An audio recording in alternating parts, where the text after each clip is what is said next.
tema que nos foi proposto, né, é aquele relativo às demandas repetitivas. Evidentemente, eu vou focar mais no recurso repetitivo. O Código novo, né, o Código de 2015, diz que são repetitivas as demandas que envolvam os recursos repetitivos no STJ e no Supremo, e também o Instituto, né, de Resolução de Demandas Repetitivas, o IRDR. Mas, relativamente a esse, não incursionarei nesse ponto, né? Falarei mais da técnica do repetitivo no STJ, e que, em tese, valeria, de algum modo, para o Supremo Tribunal Federal. Falar-se na adoção da técnica do repetitivo, né, é falar-se em resposta, né, orientada a debelar um problema que temos, que é o excesso de demandas, né? Embora se diga, não, mas o propósito maior, né, do repetitivo deveria ser bem uniformizar a interpretação do direito, é verdade, né? Isso é fora de discussão.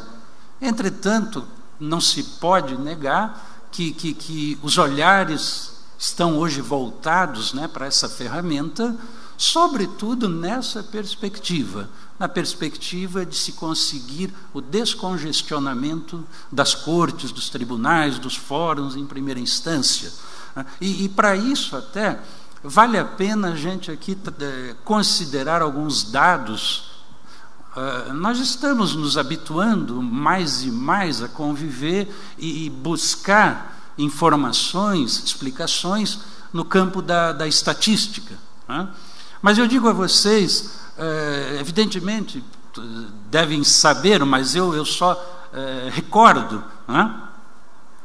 É comum dizer, se olha, o número de demandas cresceu em nosso país, sobretudo a partir da Constituição de 1988, quando se entregou ao brasileiro, né, a Carta Constitucional, fez uma série de promessas de acesso a direitos fundamentais, guindando a condição de sujeitos de direitos, categorias que até então não tinham uma visibilidade maior, né?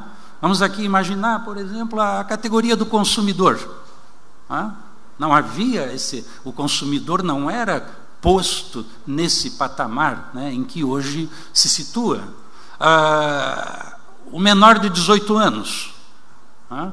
O que era o trato dos interesses do menor de 18 anos até então? Esse trato era muito tímido, não é verdade? Nós tínhamos um Código de Menores, até então, que então vigia, o Código de 1979, que, aliás, foi o nosso segundo Código de Menores, o primeiro do país, é um Código de 1927. Mas, até então, o menor de 18, que a partir da Constituição passou-se a chamar, né, houve lá uma dualidade, né, a criança e o adolescente, a criança entre 0 e 11 anos, o adolescente entre 12 e 17. Então, crianças e adolescentes foram também, né, erguidos na pirâmide de importância. Então, criança e adolescente tornam-se efetivos sujeitos de direitos na linha da doutrina da proteção integral, artigo 227 da Constituição. Então, temos aqui um outro nicho importante, né? Nós temos lá o nicho do idoso, né? A da pessoa com deficiência. Então, vejam, a partir da inserção desses vários direitos, né, novos, por assim dizer, no âmbito constitucional, é evidente que, a partir daí, haveria uma demanda maior pelo acesso à justiça, até porque, né, os poderes, notadamente o Executivo, não estava preparado e estruturado para responder a esses direitos.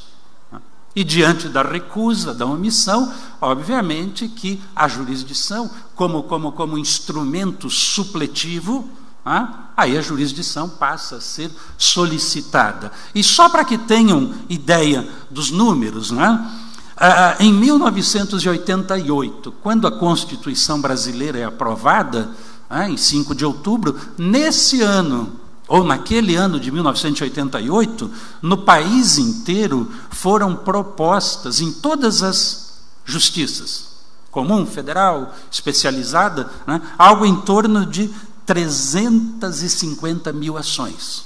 Em 1988, no país inteiro.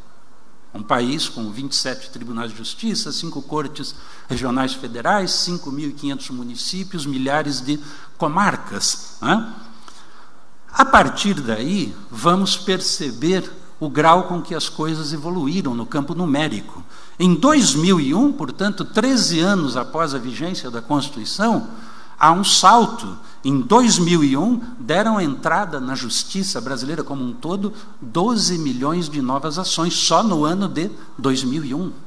Então, sai-se de 350 mil ações em 88 para 13 anos à frente chegar-se a chegar-se a 12 milhões e assim por diante. Eu trago aqui o último número de 2015. Em 2015, distribuiu-se na justiça brasileira 27 milhões e 200 mil novas ações.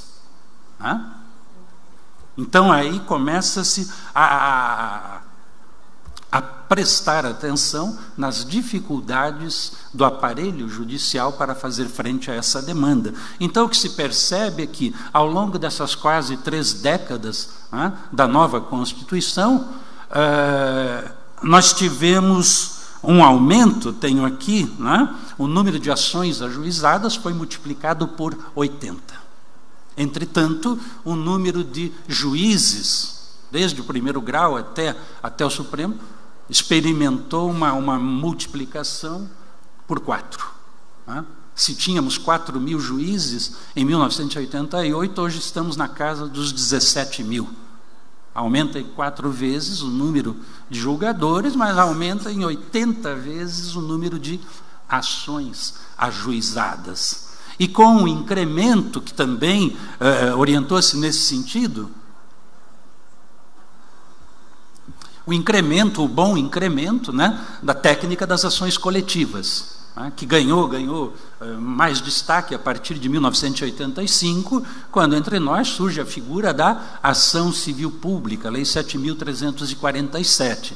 Mas mesmo com o aporte das ações coletivas, ainda assim o número de demandas tem sido gigantescas. É verdade que uma ação coletiva, principalmente, vamos aqui nos socorrer da área ambiental, da área consumerista.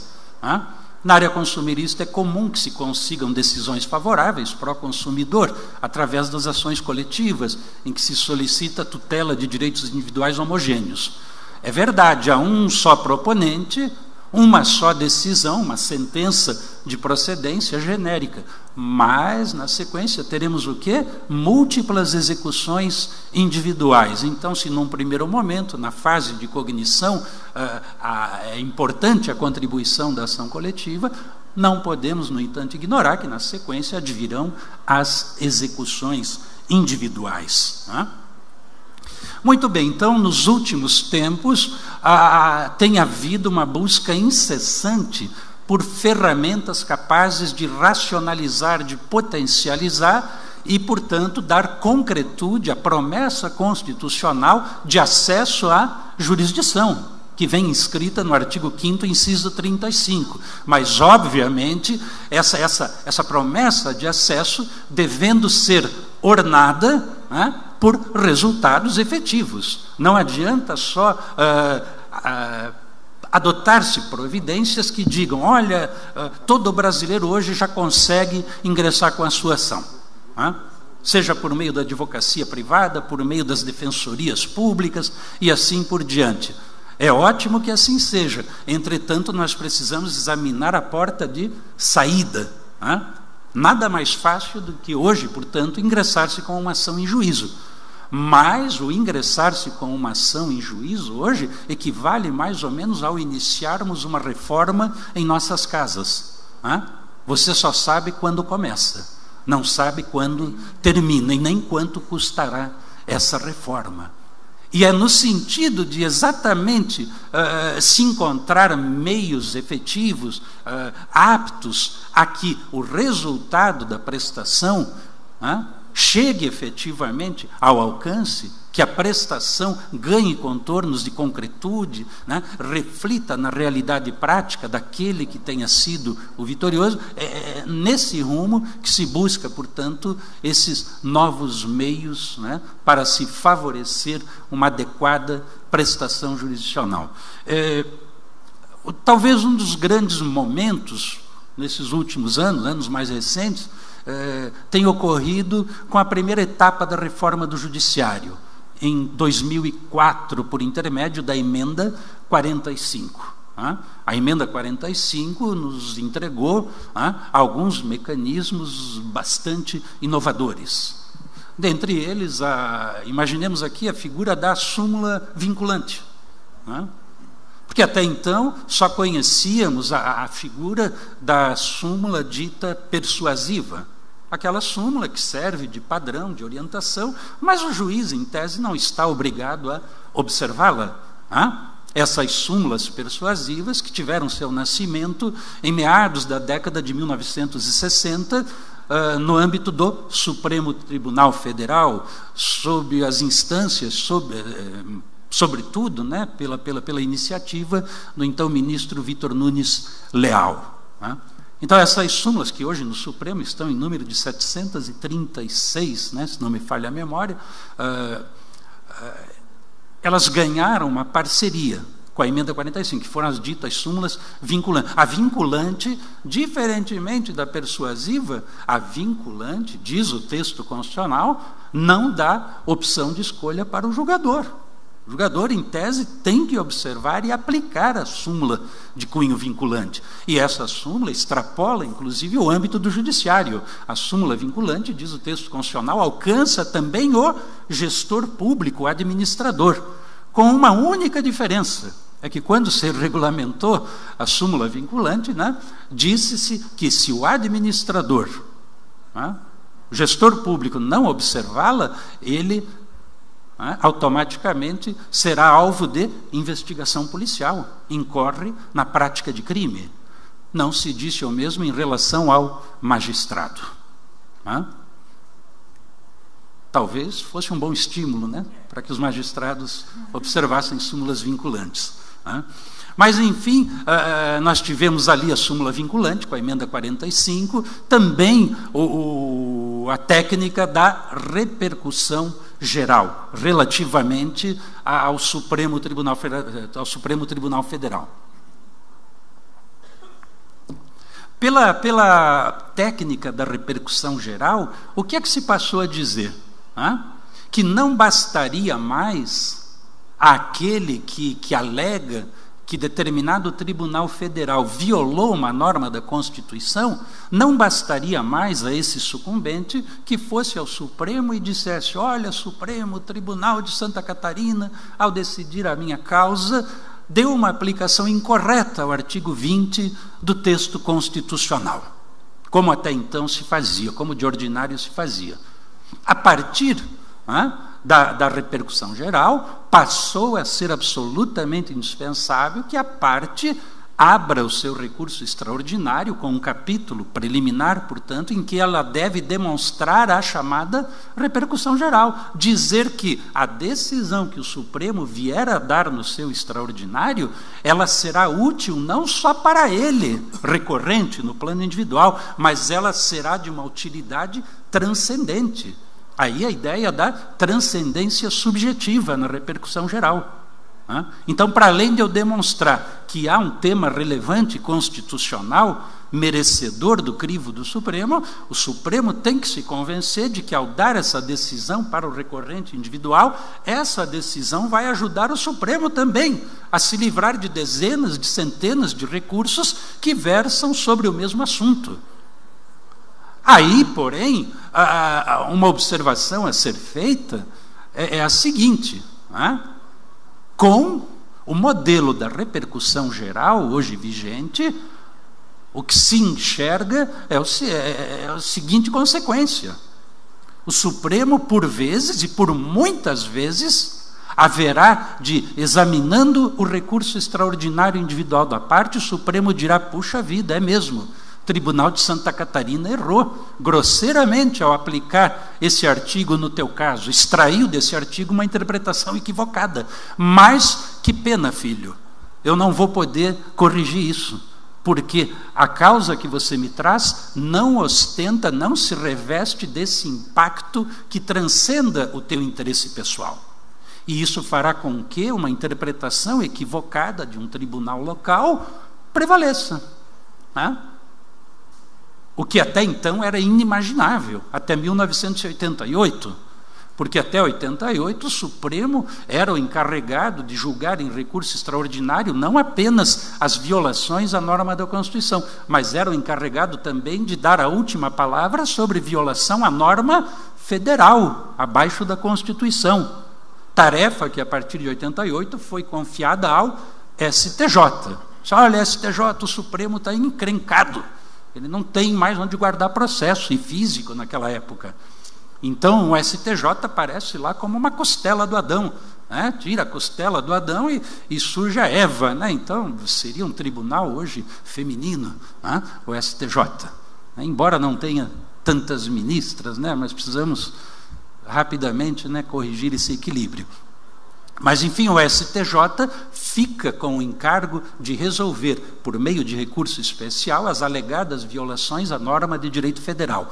E o Supremo permaneceu apenas com a violação de regra constitucional. Mas, quando o Supremo acumulava as duas tarefas, havia lá uma situação que era a seguinte: o Supremo dizia assim, autorizado pela Constituição, o Supremo dizia assim, olha, quando no teu recurso extraordinário você alegar violação de lei federal apenas, eu só vou conhecer do teu recurso depois de me convencer do seguinte: primeiro, que o teu recurso extraordinário, nesse caso, não esbarra em certas vedações do nosso regimento interno. O Supremo tinha um regimento interno com força de lei, onde havia nesse regimento interno uma lista, em que se dizia o seguinte: não cabe recurso extraordinário para se alegar violação de lei federal nos seguintes casos: mandado de segurança onde não haja decisão de mérito, por exemplo, ação rescisória rejeitada, portanto não houve alteração da decisão rescindenda. Então, nesses casos, por mais que a parte dissesse assim, olha, quero recorrer porque aqui houve violação, o Supremo dizia, em princípio, não, porque o teu caso se enquadra no impeditivo. Só que aí, em dado momento, houve uma alteração constitucional que disse, mesmo que o sujeito vá recorrer, alegando que houve violação numa daquelas hipóteses em que, em tese, ele não poderia recorrer, extraordinariamente, ele o poderá desde que demonstre a chamada arguição da relevância da questão federal. Então o Supremo tirava com a mão esquerda, mas com a direita ele dizia, se você me convencer de que, mesmo sendo uma situação vedada, existe sim uma relevância dessa questão, aí eu vou apreciar. Só que essa arguição de relevância, na época, era um horror, né? Porque o Supremo decidia a arguição de relevância numa sessão secreta, não havia publicidade alguma, não se lavrava acórdão, e simplesmente havia uma ata, dizendo, olha, o processo número tal, tem relevância, e o número tal, não tem relevância. Cabia recurso dessa decisão? Não. Então aquilo era autoritarismo, né? No grau mais absoluto. Mas por que eu lembro desse dado histórico? Havia no Supremo esses óbices, portanto, a que se reclamasse sobre violação de lei federal, salvo se houvesse a relevância da questão. Mas em tempo algum passava na cabeça do Supremo Tribunal Federal que, quando o recurso extraordinário fosse fundamentado na violação de norma da Constituição, não passava na cabeça de ninguém que o Supremo dissesse, não vou conhecer porque não tem relevância. Como não? Eu estou alegando violação a uma norma da Constituição do meu país. Então não se cogitava. As barreiras que haviam, elas se situavam exclusivamente no âmbito da lei federal. Constitucional nunca. Agora, hoje, a partir da emenda 45, ao invés, o Supremo pode, sim, deixar de conhecer um recurso extraordinário, onde, mesmo tendo havido uma violação, uma agressão à norma constitucional, o Supremo compreenda que não existe a repercussão. E o STJ, eu já pego aqui uma emenda, o STJ parece estar indo nesse caminho. Por quê? Porque o STJ agora padece dos mesmos males que o Supremo padecia quando ele, STJ, nasce da costela do Supremo. Hoje quem tem crise de processos somos nós. Quando o STJ começa a funcionar em 89, ano seguinte à Constituição, o STJ recebe, em 1989, recebe por distribuição 6 mil processos. Ano passado nós recebemos 330 mil, 10 mil em média para cada ministro. Então nós agora estamos também com a água subindo. E aí o que é que o STJ agora quer? Ele olha para o Supremo e diz assim: eu quero um desse para mim também. Eu quero uma repercussão geral dessa para mim. Muitos autores até se surpreendem que o STJ tenha dormido no ponto. Onde é que estava o STJ que na reforma constitucional, a emenda 45, não pediu uma mesma ferramenta dessa para ele? O Supremo ganhou, se livrou de 2/3 dos seus processos, e o STJ ficou olhando a banda passar. No entanto, já em 2012, foi deflagrado o encaminhamento de uma PEC na Câmara Federal, a PEC 209 de 2012, onde o STJ solicita um mecanismo assemelhado, cujo nome é relevância da questão federal.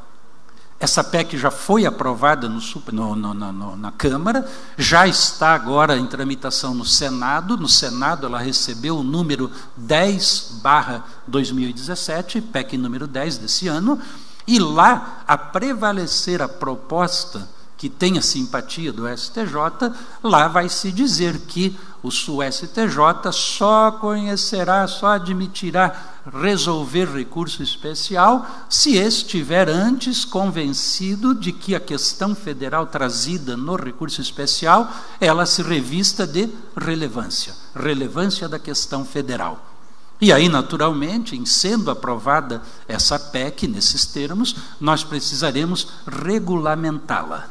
Regulamentá-la para dizer o que é que a gente vai considerar de relevância, o que é que não vai. Já há algumas vozes, especialmente no meio político, dizendo: olha, STJ, vocês vão ter que dar um jeito, tem que conhecer de recurso especial toda vez que a ação envolva improbidade.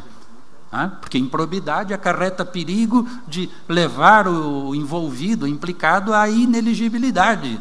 E essa é uma cláusula democrática, a cláusula que envolve, que envolve o direito de escolher, ser escolhido, etc. Então, o cidadão não pode ficar privado de ter a pretensão recursal do seu candidato submetida à revisão em sede de recurso especial. Então, teremos aí algumas circunstâncias a serem enfrentadas. Mas, enfim, rapidamente, voltando à técnica do repetitivo.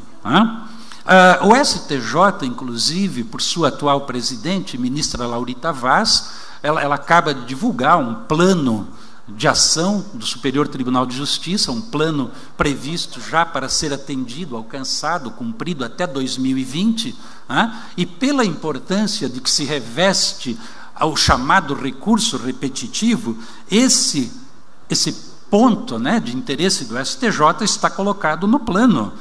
Então, vejam aqui, uma das metas: tratar demandas repetitivas e de grandes litigantes. Está na ponta da necessidade prioritária.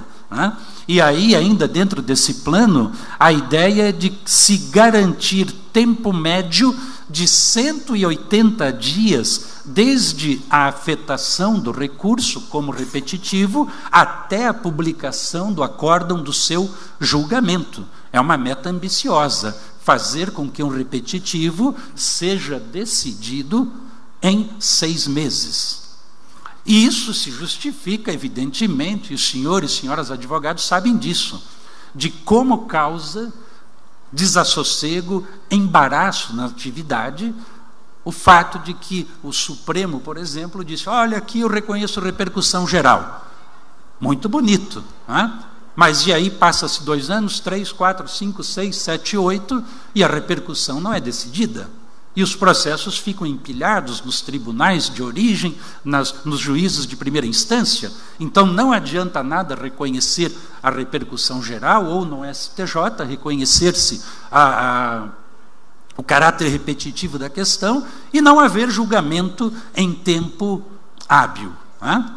Já se disse que a justiça tardia é injustiça. Então esse é o ponto. Há um compromisso do STJ em celerizar, priorizar a apreciação dos recursos repetitivos. O recurso, claro, quando a parte interpõe, o recurso especial, ele não diz: estou interpondo um recurso especial repetitivo, né? Pode, eventualmente, até sugerir, né, que se observe essa técnica, mas você interpõe o recurso especial. E, evidentemente, no nosso modelo atual, notadamente com o Código de 2015, o legislador impôs compromissos, não só de cooperação entre os atores do processo, mas compromissos de ordem ética, sobretudo.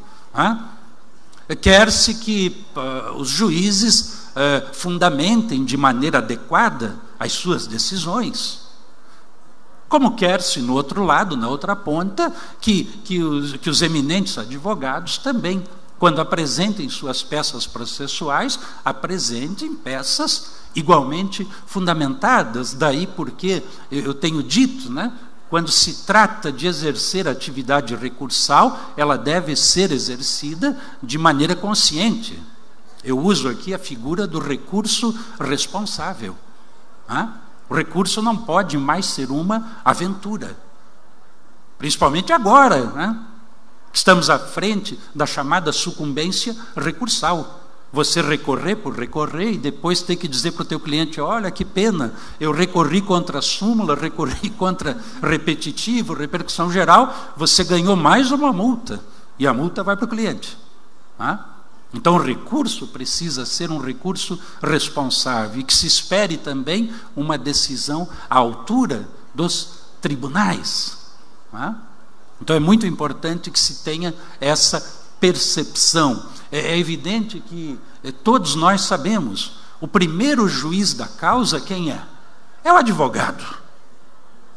É óbvio, o advogado é o primeiro juiz da causa. Agora, aquele advogado que, mesmo sabedor de que há uma jurisprudência consolidada no STJ, no Supremo, no seu tribunal estadual, regional, mesmo assim ele incita o cliente a propor ação, é temerário.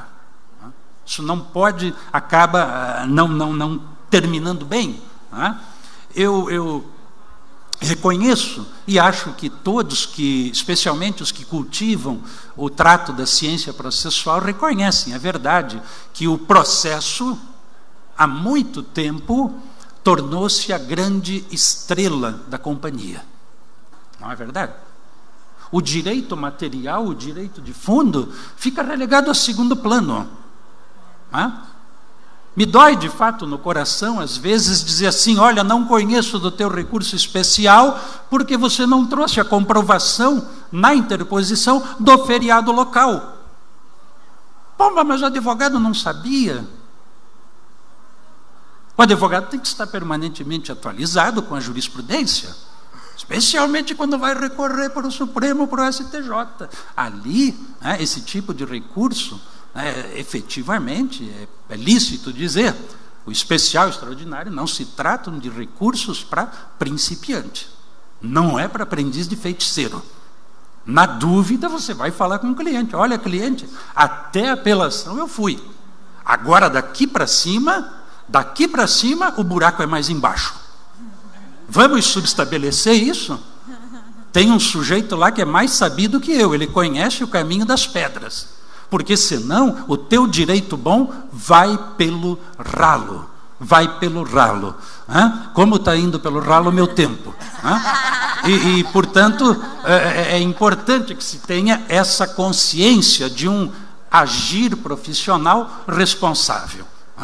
Não colocar em risco o bom direito do teu cliente se você não tem o domínio da técnica que envolve o manejo de recursos no STJ e no Supremo.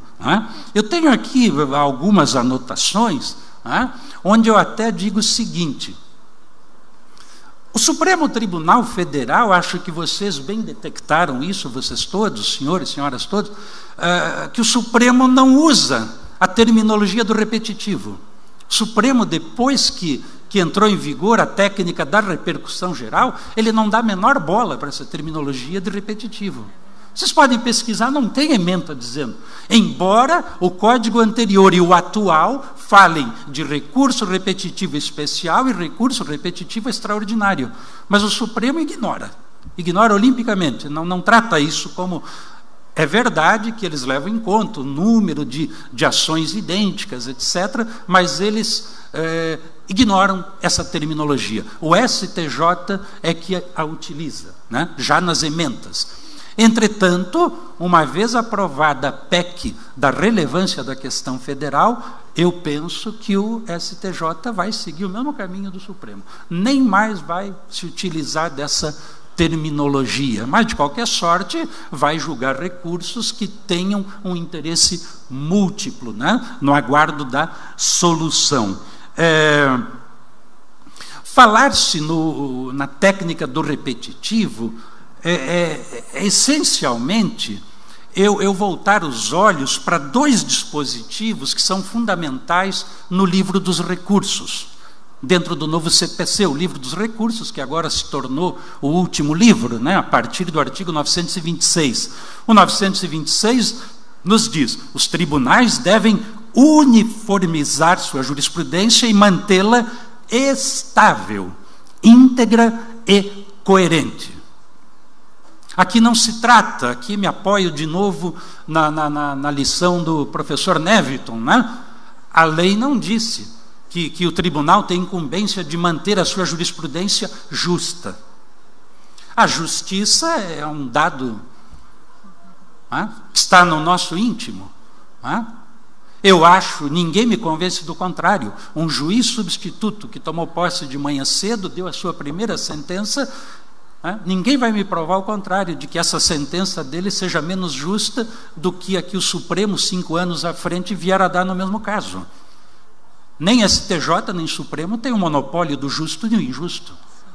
O único adereço nosso é que nós temos o direito de errar por último, ao decidir o especial, e o Supremo tem o direito de errar por último ao decidir o extraordinário. Então vejam que não se trata de uma técnica para se alcançar justiça, no caso concreto. Não, o que eu quero é que, se você errar, você se mantenha fiel ao erro, mantenha-se estável, até para transmitir confiança, previsibilidade para o consumidor da justiça. Não é possível que a todo mês, a todo ano, altere-se a jurisprudência. É preciso estabilidade, talvez aí a nota distintiva. E é por isso que lá no artigo 927, o artigo seguinte, eu leio no seu parágrafo 4º, é possível mudar um repetitivo? Ele foi proferido num dado momento histórico em que aquela ambiência conduziu aquele tipo de decisão. Pode ser que daqui 10 anos não haja mais sentido em se manter essa decisão. Por isso que não se trata, e aqui eu quero repelir aquela linha argumentativa dos que são contra a técnica do repetitivo, que diz: não, o repetitivo engessa a jurisprudência. Engessa coisa nenhuma. A finalidade do repetitivo é assegurar estabilidade para a jurisprudência. Tanto não engessa que o próprio 927, já a partir do seu parágrafo 3º, anota claramente que será possível alterar-se decisões dadas em repetitivo, ou simplesmente cancelá-las. É a ideia que aprendemos lá no direito das obrigações contratual, a ideia que está permeada pela cláusula rebus sic stantibus. O juiz decidiu de acordo Ele vai reconhecer, olha, esse contrato foi entabulado em conformidade com um dado cenário que hoje não mais prevalece, nem era previsível. Então aí o parágrafo 4º diz, quando cuida da possibilidade de se alterar decisões repetitivas, diz assim, a modificação de enunciado de súmula, de jurisprudência pacificada ou tese adotada em julgamento de casos repetitivos, observará a necessidade de fundamentação adequada e específica, considerando que princípios? Os princípios da segurança jurídica, da proteção da confiança e da isonomia. Nada mais cruel do que você tentar explicar para o morador do apartamento 15 que o caso dele, onde ele discutia uma questão de condomínio, foi decidido em desfavor dele, e o seu vizinho de edifício, do apartamento 16, teve o mesmo caso julgado favorável. Isso é atrofiar, no seu grau máximo, o sentido, a expressão que está por trás do princípio da isonomia. Então, evidentemente, que a ideia da repercussão geral, como a da técnica do repetitivo, estão diretamente entrelaçadas com a ideia da igualdade. Tratar-se igualmente na medida da sua igualdade. Então, esse é um dado importante. Então, portanto, é possível mudar-se teses firmadas em repetitivo. E até anoto aqui um aspecto muito curioso. Muito curioso. O regimento interno do STJ, no capítulo que trata da forma pela qual se pode solicitar ou deflagrar uma mudança de revisão de repetitivo, lá se aponta como legitimados unicamente os ministros da Corte e o Ministério Público Federal. Eu sinto falta da presença da OAB, enquanto representante máxima da advocacia. A OAB, a meu sentir, deveria ter espaço, não cada advogado individualmente, mas o órgão representativo em nível nacional, até porque o STJ é um tribunal nacional, a OAB nacional, haveria de ter espaço. Acuso a falta dessa previsão em nosso regimento interno. O tempo escoa, já vai escoando, a minha ampulheta já está vencida, mas eu exortaria que quem quiser aprofundar-se um pouco mais nos aspectos teóricos que envolvem esse novo perfil das cortes superiores, no que tange a assegurar a estabilidade, a uniformidade das suas decisões, era importante ler um livro pequeno que se dedica a isso. Eu falo de um livro chamado A Ética dos Precedentes, do professor Luiz Guilherme Marinoni. Você pode até não concordar com o que ele diz, mas acho que é importante conhecer de como ele cuida dessa questão, como ele fundamenta e busca legitimação para esse modelo uniformizador. Porque eu, pessoalmente, tenho muito receio. Isso, de algum modo, foi dito pelo professor Neviton. Eu tenho muito receio daquele juiz que bate no peito e diz: eu tenho independência, parece o He-Man, eu tenho a força e tal, eu tenho independência, eu só devo, eu só devo respeito à minha consciência e à lei. Enquanto ele dever respeito à lei, eu fico relativamente tranquilo, mas quando ele julga com base na consciência, aí eu tenho uns 8 tipos de arrepios, porque eu não sei o que povoa a cabeça desse juiz. Eu não sei aonde ele dorme, que boteco ele frequenta, que viagens ele... Não sei nada. Portanto, esse juiz precisa compreender, e quando eu falo esse juiz, eu não estou me reportando só ao juiz do primeiro grau. Eu me reporto ao meu amigo Neviton, eu me reporto a mim, Sérgio Cuquina, no STJ. Porque eu posso, daqui a pouco, de modo irresponsável, proferir uma decisão contrária ao nosso precedente, à nossa súmula. E tem ministro que faz isso. E tem. E aí esse magistrado, ele não se dá conta de como ele vai infelicitar a vida, mesmo daquele que foi beneficiado pela sua decisão irresponsável. E aqui eu me lembro de Capelletti, né? Juízes irresponsáveis e tal. Porque não adianta nada dizer, olha filho, eu te dou esse direito. Coitadinho, ele vai fruir, quem sabe, meia hora, né? Porque a parte contrária vai interpor um recurso e o tribunal vai dar uma chinelada na decisão. O colegiado, se foi de um desembargador, de um ministro, isoladamente. Então é preciso que nós cultuemos, né, esse modelo, né? Porque senão ninguém tem padrão para nada, né? Como é que você vai organizar o planejamento tributário da sua empresa, né? Se de manhã o tribunal diz uma coisa, de tarde diz, já não basta o executivo mudar a cada meia hora na Receita Federal, na Previdência? Se a Justiça também faz o mesmo, então estamos todos, né, no colo do capeta, né? E isso não é nada bom, né? Portanto, eu digo aqui que minha convicção, até porque não tenho provas ainda, né? Então me permito ficar no plano da convicção, é de que a técnica do recurso especial, e mais ainda na nova versão do CPC 2015, ela é muito promissora para todos nós, para os advogados, para os juízes, para os membros de Ministério Público, advocacia pública privada, e principalmente para o jurisdicionado, que é o mais importante, é a quem devemos servir, né? E se reconheço nessa técnica, né, um viés promissor, é porque, quando menos, ela tem como atrativos, né, o seu perfil democrático. Porque a lei diz claramente, seja para criar uma decisão repetitiva, seja para modificá-la, né, abre-se as portas agora para uma participação da sociedade. Portanto, uma linguagem democrática. Eu posso ouvir amicus curiae, determinado amicus curiae, ou mais de um, né, de acordo com o interesse em discussão. Eu posso abrir espaço para audiências públicas. Isso tudo está positivado. Então, me parece que do ponto de vista da oxigenação democrática, trata-se sim a